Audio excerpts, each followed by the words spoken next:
Në kishën e Shën Nikolës në Elbasan, u kremtuan shërbesat e shenjta me rastin e 10 vjetorit të fronëzimit të hirësisë së tij, mitropolitin Andon, në krye të mitropolisë së Elbasanit, Shpatit dhe Librazhdit. Kjo ditë e veçantë u nderua nga prania e fortë lumturisë së tij, kryepiskopit të Tiranës, Durrësit dhe gjithë Shqipërisë, Im Zot Joanit, i cili drejtoi meshën hyjnore. Kryepiskopi i Tiranës, Durrësit dhe gjithë Shqipërisë, Im Zot Joani, e cilësoi këtë përvjetor si një moment reflektimi dhe përgjegjësie. Ai theksoi rëndësinë e kujtesës historike si një mjet për të ecur përpara, duke rikujtuar vuajtjet e kishës gjatë periudhës ateiste dhe ringritjen e saj të jashtëzakonshme në vitet pasuese. Duke u ndalur te qyteti i Elbasanit, ai vlerësoi trashëgiminë e tij të pasur shpirtërore dhe rolin që ky qytet duhet të luajë në jetën kishtare të vendit. Kryepiskopi bëri thirrje për unitet mes besimtarëve, duke theksuar se bashkimi është burim force dhe zhvillimi.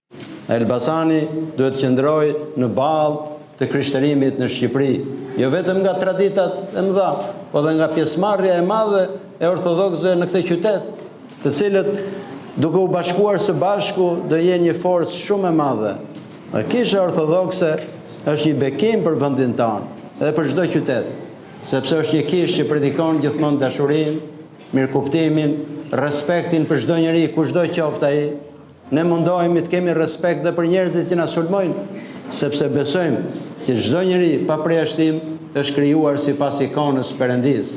Tek gjithë njerëzit ndodhet ikona e Perëndis.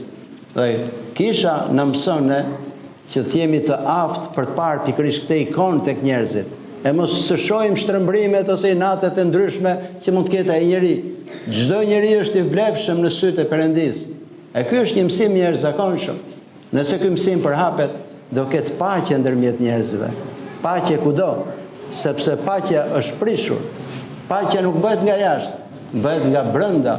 Sa më shumë paqtohemi me veten brenda, aq më shumë paqtohemi edhe me tjerët. Prandaj dhe kam shpresë që Dioqeza e Elbasanit do ketë një të ardhme shumë më të mirë. Në përfundim, kryepiskopi Joan shprehu besimin se Dioqeza e Elbasanit ka një të ardhme të ndritur, duke përgëzuar mitropolitin Andon për punën dhe për kushtimin e treguar gjatë këtyre 10 viteve, në një terren jo të lehtë, por plot sfida dhe mundësi.